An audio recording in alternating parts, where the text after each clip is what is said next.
Hi, welcome. Thank you for joining us. We have some people filing in, so we'll let everyone trickle in for the next minute or two. Okay, seems like we've had a little bit of a level off. We will go ahead and start talking and get our presentation going. My name is Andrea Gonzalez, and I work at Trellis Strategies. I'm so excited to welcome you today for this hearty conversation about yield. Today's webinar topic is maximizing yield, turning applicants into enrolled students. And you have a treat because Steve Smith is our presenter today. So Steve, I will go ahead and hand it over to you. I will be camera off, but if anyone has questions, please feel free to put them in the chat, or you could send it through the Q&A and we will address those as we're able throughout the presentation. Very good. Thank you, Andrea. And again, I'm Steve Smith of Trellis Strategies, and welcome to today's webinar on this topic of how do we get the students who apply to our school to actually come. And this is really, I did a similar presentation in May of 2023, so this will be a little bit of a refresher. I've learned a few things as I've done some work with the many colleges on this topic of things I've seen and some insights. So I hope that, we'll, shed some light on this issue and how we can do a better job with getting our applicants to be students. So again, we're Trellis Strategies. We do research and consulting. We do a lot of work nationwide. Look at just in 2024, over 500 research studies. We've surveyed millions of students. We do, surveys, focus groups, data research, case studies, you name it. If it's about student success, we're working on it. And this topic is a topic that we have been working on quite a bit, which is how do we help students, get the most out of their experience without being too hard on them. So here's what I mean. It can be very difficult. I think we all know this for a student to matriculate in college. Now, some students, they're born to go to college. It's a destiny. They're fourth, fifth generation student. Their parents went to college. Their grandparents went to college. Going to college to them is just, part of their life narrative. But that's not true of everybody.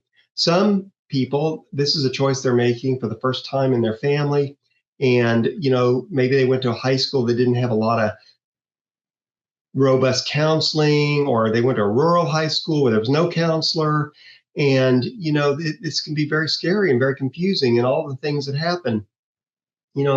I was just at a college doing some work last week, and they were telling me a lot of students just don't understand why it was so easy to enroll in college classes while they were still in high school, but it's so difficult to enroll in college classes after they're out of high school. So, that's just an example of a dual enrollment student. They just don't understand what's changed about this. It's the same college class. Why is it so much difficult now? Well, we know why, and we're going to talk about how do we remove some of that difficulty so some of these students can take advantage of what we're offering without having to be too burdensome.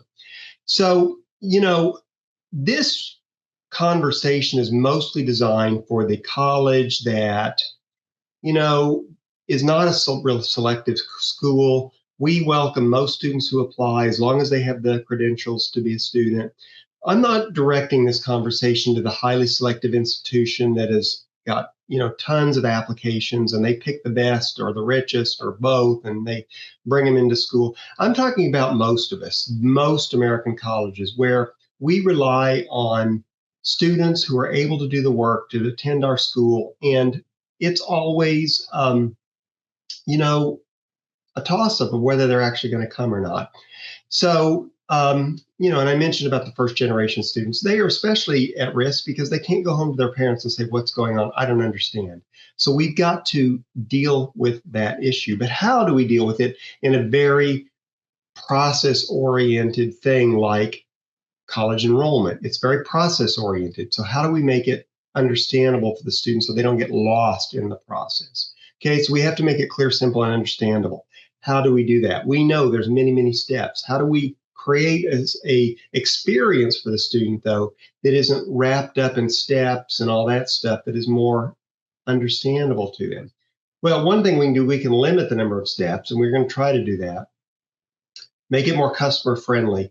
But mostly what I'm going to talk about is a way that we behind the scenes can get ourselves coordinated about what goes on with college admissions and college enrollment for new applicants so that the student sees it as a cohesive process as well. And what I mean by this is, you know, the process of enrollment in college usually, nearly always involves multiple functions in the college, departments, whatever you call it. Admissions is responsible for getting the applications and getting the transcripts. But another office is going to be responsible for financial aid. Yet another office is responsible for advising and registration. And yet another office is responsible for orientation. And another office is responsible for housing if we offer that. And these offices usually are not under one central control. They're usually separate, they're silo, and they typically communicate separately. Admissions does their communication, the housing does theirs, registration does theirs, and it's all coming at the student like disaggregated. So we want to deal with that issue, but we also want to back the fact that we ourselves behind the scenes, we often, the leaders of these functions, admissions, financial aid, advising, orientation, often don't know ourselves what each other's doing. We know what we are doing. I know my part. I know my step. I know how many, let's say I'm the director of admissions. I know how many applications I have, but I don't know how many FAFSAs have been filed, for example, or I don't know how many housing applications have been. So our own disaggregation behind the scenes is going to look to the student like disaggregation as well. So how do we create a function that puts the student first, makes it customer friendly to us? And part of the way that I'm going to talk about that we do that is by getting ourselves coordinated behind the scenes so that we know what's happening, we can deal with what's happening, we can intervene what's happening, and then it removes perhaps that barrier that the student sees as well. Okay, so many colleges have enough applications to fill up a class. A lot of colleges I go to, I rarely see a college that just doesn't have enough applications. But I do see, break down the silos. Thank you, JR. Absolutely. That is what we're talking about. I rarely see a college that doesn't have enough applications, but I see colleges all the time that the number of applicants who actually show up on day one is minuscule. So what happens? Why did we lose so many? And again, I'm not talking about the highly selective where they're competing with each other. The students applying to 15 colleges all over the country. And, a lot of the time I'm talking about the school where that student may apply to only that college only, or maybe another college. It's not, a big thing. So why is there so few making it to the end? So, how do we do a better job with that? Let's think about that before we start just doing what, we often think of as, I need more students. I need my school to be bigger, or I need to keep it the same size. I need to do more recruiting. Let me go recruit more. Let me go send recruiters out over here and all over the place. Well, yeah, maybe, but that's expensive. What is the return on investment when you send recruiters far away from your school? Most students, quite frankly, they go to school near their home. So unless you have a national reputation, sending recruiters all over the country, pretty big risk for probably not a lot of return. So, let's stop thinking about I need to do a lot more fancy recruiting and, spend more things like that. But how can I take the applicants that I'm already getting through my normal recruiting channels and do a better job with those by having a better coordinated enrollment experience, both behind the scenes and in front of the scenes both? Okay, so that's the premise. Now, why is this important? Why do we care about this? All right, well, we care about it because things have changed. And I think everybody on this presentation knows this. Look, for 80 years, starting at the end of World War II, filling up colleges was not that hard. GI Bill came in, federal government started putting money into it. Birth rates were huge. So colleges had both, students had money, there was lots and lots of young people. Colleges were filling up really without a lot of effort. Let's face it, you didn't have to do much to fill up your college. And this is why a lot of colleges were built, a lot of colleges expanded, a lot of colleges built more dorms, expansion, expansion, expansion, capacity, capacity, capacity, hired all these faculty, and we had many, many years of that stuff. But now we are faced with the fact that we've kind of peaked where the organic growth that filled it up for so many years, and let's face it, maybe we didn't even have to try that hard. Our process didn't even need to be that customer friendly because someone else was filling the shoes. If this guy dropped out, that person filled in because, there were so many people. But we can't rely on that anymore. We can't rely on, just, all those numbers are just going to help us save us. We've got to do a better job with helping the student get through because, you know, this is what I'm talking about. For years, colleges just kind of filled up because of population and money, new money being poured into it. But, starting here, about 15 years ago, it starts kind of flattening out a little bit. And that's kind of where it is today. And a lot of our colleges have overcapacity because of that, because we built it up, our capacity in this prior years, and it's kind of flattened out. And on top of that, we've got some new problems that are going to make that process even harder. Number one, and I think most everyone is familiar with this, but this is the demographic cliff. Now, we've been talking about this cliff for a long time, which is the number of high school graduates is going to go down, which means the number of young people, which are the easiest to recruit because they're the traditional college student, is going to go down. Now, I want to be real clear about this. We've been talking about the cliff so long that we think the cliff is already here. It isn't. 2025 is the largest graduating high school class in history.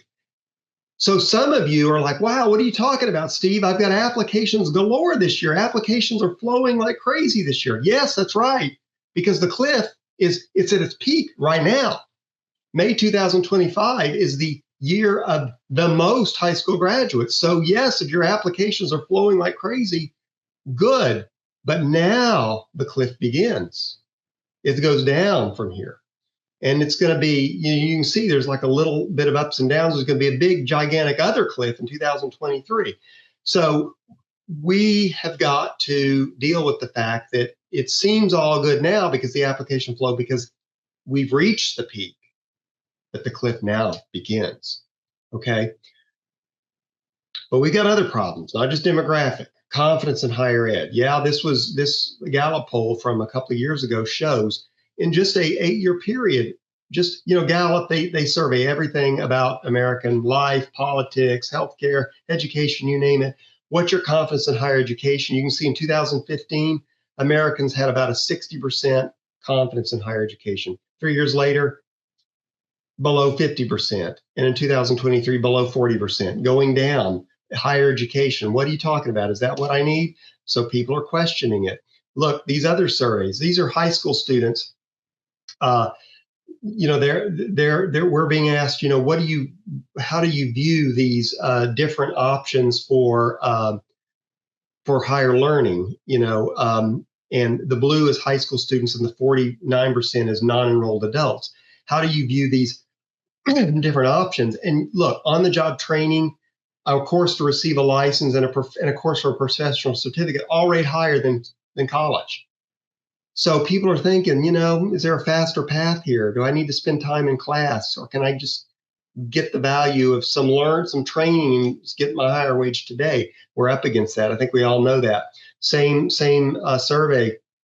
We're looking at what high schoolers say versus non-enrolled adults, and what's preventing you from going to college? Too expensive, number one, and that problem isn't going away. We've got legislation right now pending in Congress that would lower the Pell Grant, potentially take away the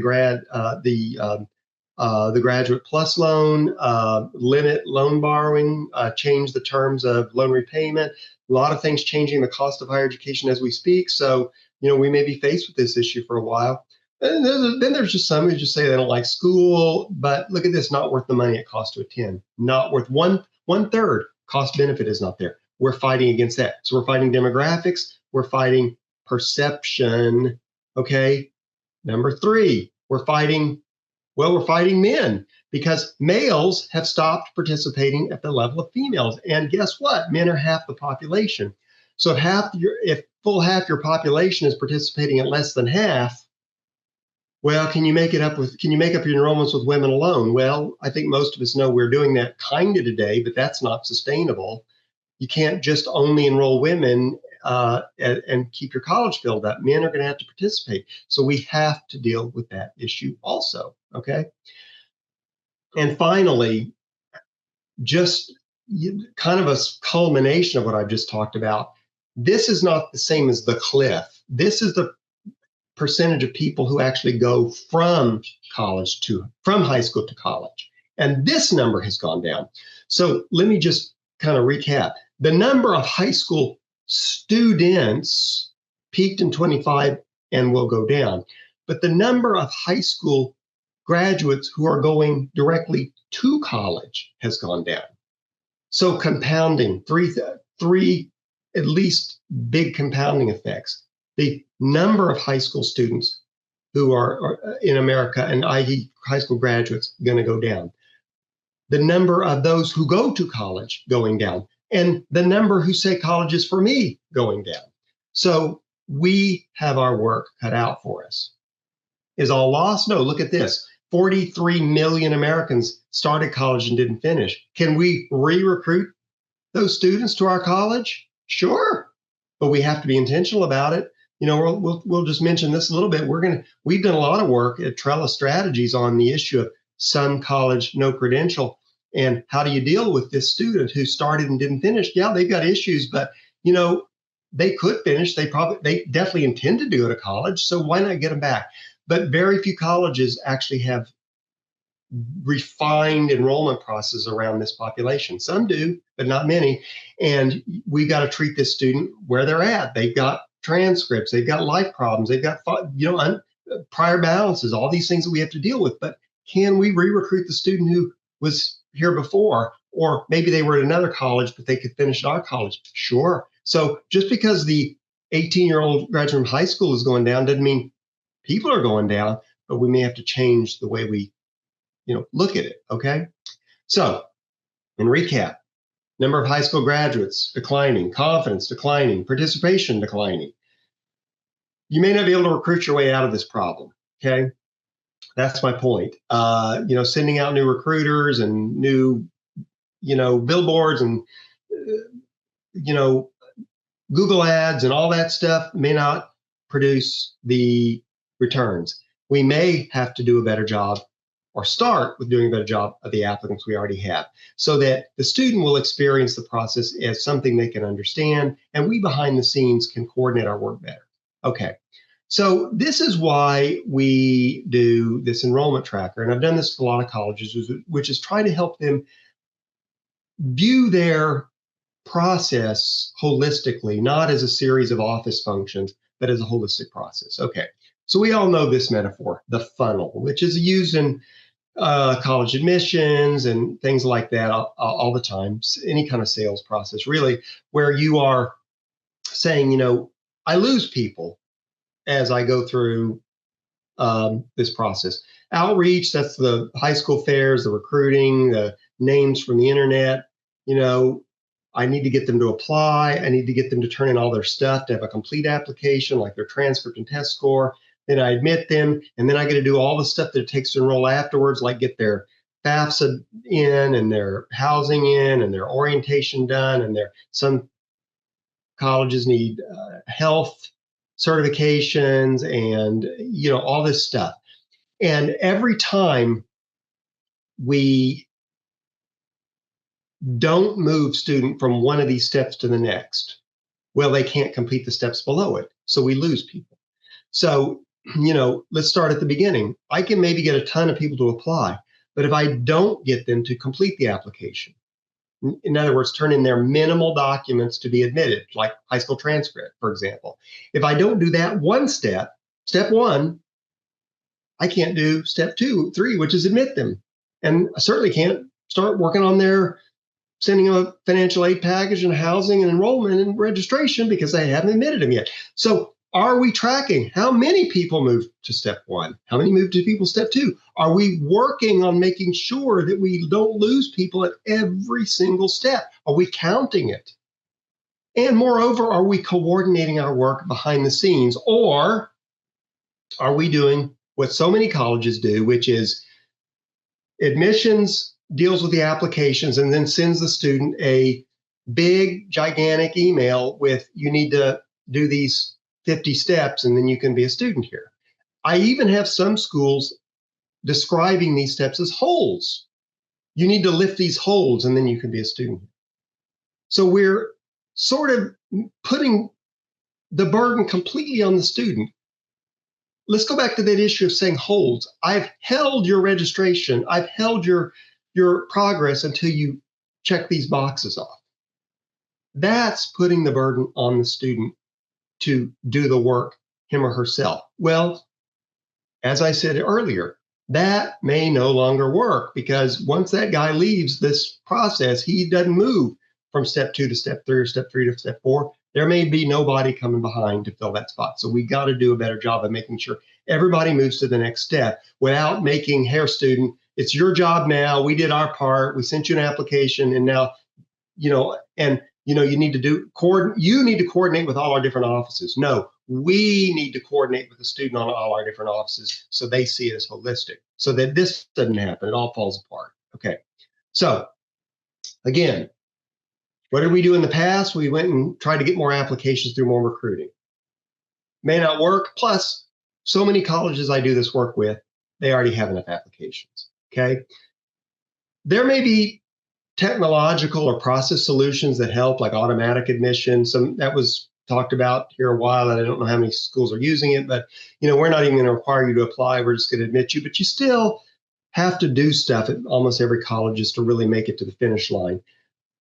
It's not like a high school student where you just say, here, you're enrolled now, here, go to this class, go to that class, go to that class. College students usually have to complete steps, and we need to try to lower those steps if we can. But if we can't lower those steps, we need to coordinate those steps. Okay. And here's how we do it. So first of all, we need to know what our steps are. Okay. And we're going to talk about that here in a minute. But we have to set goals for how many people should be doing that step and how many people are doing that step. And this is why it matters. So I'll talk more about this issue of how many people should be doing that step and how many people are doing that step when I talk about the tracker tool that we use in a second. But let me tell you why this is important. So here's an example. In this imaginary school, they have 1,000 applications from new students, and they have a number of steps. The first step is to complete the application, which is nearly always the case, which is you applied, which is you filled out a form with your name, social security number, and address on it, and you signed it. That's the application form. But to really act on it, we need your high school transcript and test scores, and maybe an application fee, whatever your school requires. That's a complete application. I can't really do anything with you. Can't admit you. Can't do anything with you until you complete it. How many people do step 1? All right. Well, in this scenario, step 1 is done by half. Half the people do that. Okay. So bear with me. Half the people do step 1. And then as time goes on, steps 3, 4, 5, 6, some people do that. Some people do that. More people stay engaged in the later steps, perhaps. But at the end of the day, 120 students started school in my imaginary scenario, which is 12% of my original applicant pool. Okay. 12% of my original applicant pool, or 120 students, started school. Now, okay, where could I focus some simple energy on fixing this? Simple energy. Okay. Look at this. Step 1, I lost half my working population in step 1. What if I just did a better job making some phone calls, sending some personal emails or texting? Hey, student, I see you applied. Can you give me your transcript? Or better yet, authorize me to get your transcript. Hey, that $20 application fee, can you pay that? Or maybe you qualify for a waiver. Can we just help them with step 1 a little bit more? We invest in step 1 a little bit more through our close paying attention to it. Guess what? In this scenario, I got 100 students to do step 1 better. I didn't do anything better in steps 3, 4, and 5. Nothing. I still same conversions. But in this scenario, 145 students start because more students did step 1, so there's more available to go through the rest of it with my existing process. So now I have 140 5 versus 120 students just by doing a better job with a very simple step, which is step 1. Okay. So, 15 more people started school 25 more people started school as a result of that. Okay. What if I do a better job as step 2 now or step 3 now? Just up my game there. More people are starting, now I got even more people starting. But I'm not focusing on just, hey, and I do see this. We need to get tons of applications and hope for the best on day 1. We sort of don't micro measure how are people moving through every little single step all the way to day. Let's just get billions of applications and hope for the best. Well, we can't do that anymore. We've got to focus on, did they do step 1? Did they do step 2? How many did step 1? How many did step 2? How many should be doing step 1? Okay. So that is why we do this tracker tool, is to get everyone on the same page. Because again, back to what I said in the beginning of this presentation, if we can be on the same page about it, maybe the student will see it as a cohesive process as well. So what we do, we've done a lot of schools, and you could do it yourself. Some schools do it themselves, but I have some caveats about that, which is you need to establish numerical goals for each of your critical steps, okay? And then track those openly to everybody who has a stake in it, okay? When I do this with schools, it's usually like a one-day workshop and, pretty easy to do. I also very easily will find places where it's not working. We will find, good tracking, good coordination here, and then some hole in the process later on where it's not working. Okay, this is what I mean. I'm gonna skip this one and come back. So here's an example of like the tracker tool. So, it's got example of the big things we need. We need applications, we need complete applications, and we need students to do, in this example, every school's a little different, but, in this example, they need to turn in an ISER, we need to award them, they need to do an enrollment deposit, housing application, they need them to be advised, orientation, financial clearance, and bam, they're in school. Okay, every single step. But all those steps, they're all under the control of different offices. So, what happens, I see two things. One, I see offices tracking numbers, but they're not tracking against how many should be happening. They're tracking them like versus last year, for example. Oh, we had, we got 4,000 applications this year and we had 3,000 last year. So we're good. Well, maybe not, because we also need to know, how big does your school need to be? And before we even get to this tracker, we're going to do some exercises about what size school do you want to have? Your president, your CFO has probably determined this school needs to be this size. So we're going to first of all determine how big a school do you need to be. And then we're going to determine how many new students is it going to take, because we're going to remove your graduates and people who stop out naturally or transfer out. So how many people do we need to enroll new to make that equation work? And now, once we know that, we can set goals for how many applications do we need. And then once we've set goals for that, then we can start breaking it down. How many complete applications do we need? How many ISERs do we need? And we need to set a goal for those. Not just track the number, but set a goal and then track the number against that goal. And then finally, we need to put all this on a single tracker with a name to it and bring it to one table where everyone talks about it together. That's what I mean by coordinating our work. Because maybe over at admissions office, here's what happens so often. Every office is doing their own thing, but they don't know what's going on somewhere else. So admissions, maybe, my Lord, it's just working great. We got 5,000 applications this year. Our goal was 2,300. We got 5,000. It's going awesome. Only to find out over here in some other process, if they're not advised, they can't register, and advising is, way, way, way behind. And admissions has no idea, because they think the application flow is there, that the students are going to go, or housing is not happening, or ISERs are not happening, or something else over here isn't working and over here it is. I find this all the time when I talk to schools. They have one area that's working, but they don't know what the other area is working or not. So we need everyone to talk to each other. Here's my goal and here's my number today. And then as a team, we can say, oh, okay, well, it's working here, it's not working there. What do we need to do to fix it? Your area is not really working. Do we need to communicate better, or do we need to tweak this over here to make this work? We need to coordinate this, because this is Enrollment is typically not under the auspices of one single office. It's typically under the auspices of several offices who don't report under the same control structure in the college. So without centralized control and centralized reporting, we need to create a way that we can all be on the same page. And let me talk about reporting. We've got dashboards, we've got CRMs, we've got systems galore, but I've never seen a college that had one system that tells the story for this whole thing, because admissions has a system, but it's not the same as the financial aid system or the housing system or the accounting system or the advising system. So all those systems, they have information, but it's not universally shared.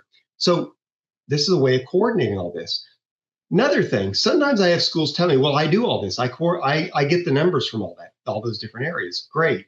But is everyone sitting down sharing it with each other so everyone's on the same page? Because if just one person has the numbers, that isn't coordinating all the work across the whole institution. So that is what I mean by coordinating our work. And if we can do that, maybe the student can see it as a consolidated process too. So here's what I say are the key operating principles to make this work. First of all, every piece has an owner who's accountable. Someone is in charge of that number. It's usually a director, a VP, someone in management. I am responsible for how many applications come in. I am responsible for how many transfers come in. I am responsible for how many ICERs are coming in. It's not like the financial aid offices. When we're talking about coordinating, you're talking about the person who has that number, owns that number, they come with that number, and they speak for that number, and they are responsible for that number. That is what I mean. Every piece of this is measurable and transparent. Look, enrollment is about dreams, it's about changing lives, but it is a process that is measured in numbers. So you must count it, and you must count it constantly and share those numbers constantly, okay? You must know where every student is in real time. Where is that student in that funnel, for example? Don't make the student figure it out. How many colleges do I see? Here's our checklist. Do these 20 things and you can be a student. We put the burden on the student to know where he or she is. No, we have to know. And if the student isn't making progress, we have to intervene. And one of the ways we know if they're not making progress is by the tracker, because we can look on our numbers. Are the goals, we've set a numerical goal for that process, is it happening or not? And if it's not happening, we know the students are not making progress in that area, and we need to step in and do something about it, okay? That's how we'll know. All right, again, communicate constantly. And finally, increase conversion rate at every step increases yield. What is yield? Yield is the number of people who actually come. Usually yield is measured against the number of admitted students in traditional colleges, but with open enrollment schools like community college, I often will talk in simple yield, meaning what's the percentage of applicants who come? Whatever, yield can be the percentage of admitted students in a more selective institution, or percentage of all applicants in a open enrollment institution. Either way, every time you can have students move from step 1 to step 2, more students then move from step 2 to step 3. Every time you can increase yield up the chain, more people will come on day 1. That's just math, okay? So, summary, and then we'll open to questions, discussion. Before venturing into recruiting and things like that, before buying new systems, think about, are we doing the best job of coordinating? I cannot tell you how many schools I go to. They're buying all these systems, but their real problem is they're just not coordinating their work. I gave you an example. I had a school not too long ago. They have these things. They require students to go to orientation, but the admissions recruiters who primarily talk to the students didn't know when the orientation dates were, because there was no good communication between the orientation office and admissions. That's software ain't gonna solve that problem. That's a getting on the same page problem. That's really what I'm talking about, okay? Focus on doing a better job of converting existing applications through more attention to each step, and assign accountability. Hey, Steve, you're in charge of this number. At our weekly coordination meeting, come with that number and tell us how that number's going. That's what I mean about coordinating this thing. All right, so In summary, the old way of doing it, student, congratulations, you're admitted. Now you need to figure out how to be a student here. Do the checklist or get rid of the holes. No, let's shift it. Stop making the student do the work. We do the work. It is our job to get them, pull them through, not their job to pull themselves through. We got to pull them through. And that is going to be a difference maker. All right. So let me take this down now and just see, are there questions, comments, objections? I take those as well to what I'm talking about today. And we'll open the floor. You can put it into the chat, or you can just raise your hand and we'll take you off mute and let's hear what you have to say.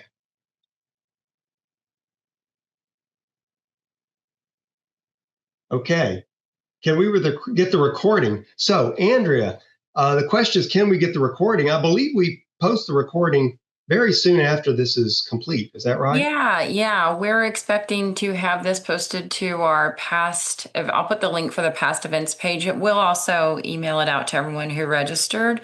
It should be in the next 5 business days that we have it posted. Okay, very good. Thank you. Thank you, Miguel. Thank you, Jesus, for those that feedback. I do appreciate it. Any other questions or comments or your own experiences that you've seen? Okay, fantastic.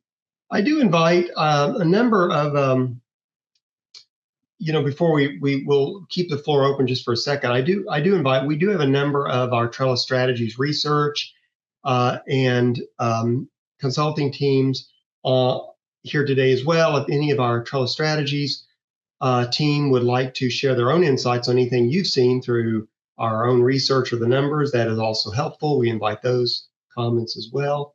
Okay, yes, thank you, Andrea. This is a link here in the post to other presentations that we have done on our website. So very good, thank you for that.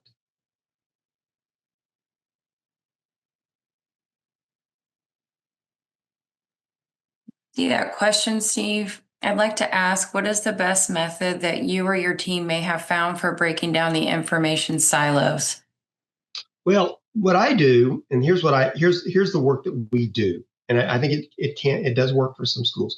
We have conducted these tracker workshops with many schools where we go in, we get all the principals on the same page, we create a tracker for them, and we say, look, I'm going to give you this tracker tool.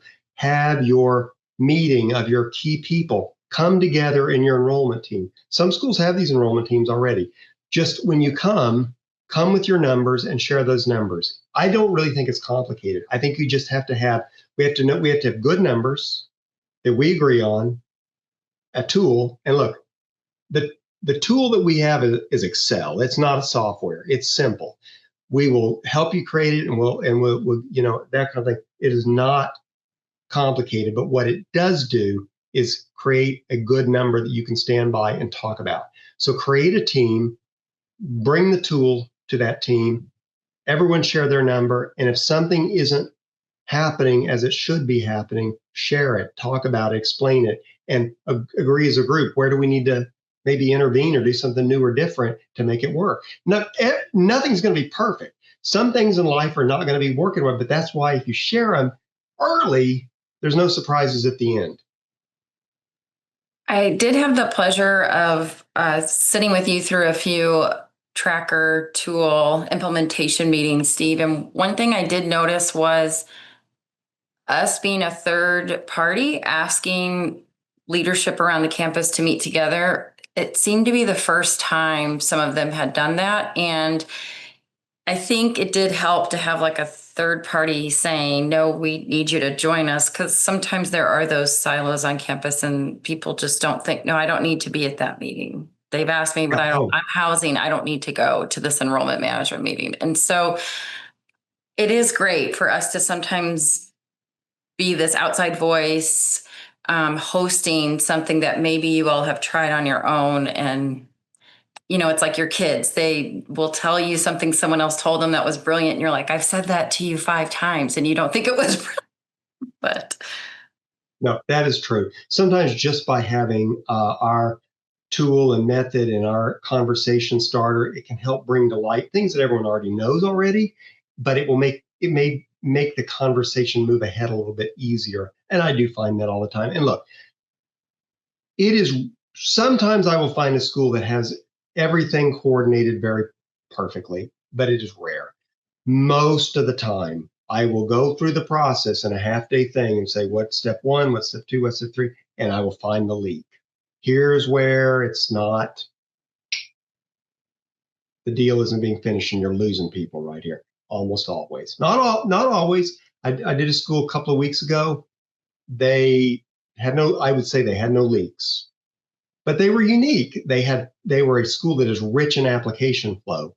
So they had that existing benefit. But most schools aren't super rich in application flow, so they're more vulnerable. So, it depends on the school, but almost every school, they've got a leak somewhere. It's not hard to find. And most of the time, I bet, like what you said, Andrew, I bet many of you already know where your leak is, but when I come in, it can help bring it to light a little bit easier. That's true. Yeah, good. Any other comments? Okay. Let's take a look here. We have some in the chat. Let me take a look at this. Take a look here. Okay. I'd like to ask, what is the best method your team? Okay, there we go. Meetings of that nature often become saturated with critical information to the point where it can feel overwhelming or difficult to retain all the key points. Okay. Outside of traditional meetings or whether tools, communication methods have you found effective for sharing important information, especially a way that doesn't overwhelm the audience, big teams or divisions? Okay, so this is a great point. So I find that when we're sending all these dashboards and everything all around the school, it is too much information because we're sending way too much stuff and it's disaggregated and it's not on the same page. And yeah, it's just people are hitting delete or they're looking at it and just moving it into the folder on their inbox. They're not really paying attention to it because it's too much or it's not particularly relevant. There are a billion metrics that may be going on behind the scenes. You don't need to share that with every single office. Like, in admissions, there's a billion things you can look, the percentage of open rate to application rate. You don't need all that stuff. That's for admissions to work on in their own meeting. When you get to the common enrollment meeting, though, the big numbers, do we have the application flow? Do we have the completed applications? And then whatever it takes to be a student at that school. Do most students need financial aid? Then you got to track ICERs. Do most students need a house? You got to track housing. Do most students need to be advised before they register? Then you need to track advising. Do they need placement testing? Then you need to track placement testing. What are the macro steps? Don't count all those million minutia things and send them all over the place to each other because you're going to overwhelm yourself with data that doesn't tell a story. And that is exactly what I read into your question about this, Jesus. And I think that's exactly right. We can just be numb to it because it doesn't tell a story because it's too much information. Let's pare it down to the essential big stuff. I need to know if the application flow is in. The financial aid director needs to know that. The housing director needs to know that. The finance director needs to know that, but they don't need to know the relationship between the click to open rate to the application rate to the completed application, all these micro things that are going on in your CRM. They don't need all that stuff. That's for admissions behind the scenes, for example. So I hope that answers the question. That's what I think. Okay. Yeah. Yeah. Okay. Thank you. Good. Any other thoughts, feedback, ideas? Okay, great. Well, thank you everyone for joining us here today. I hope that this information was food for thought, insightful.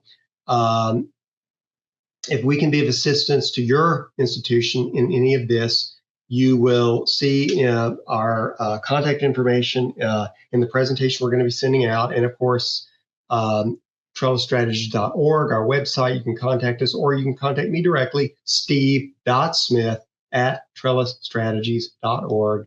Of course, at any time, steve.smith@trellisstrategies.org. Yeah, very good. Contact us. Thank you very much, Andrew, for that. And thank you, everyone, once again for being part of this. It is a challenging time, but it's not the first time that's been a challenging time. So we know we're going to do it. We just have to think about it creatively. Thank you for being here and have a great summer. Thank you very much.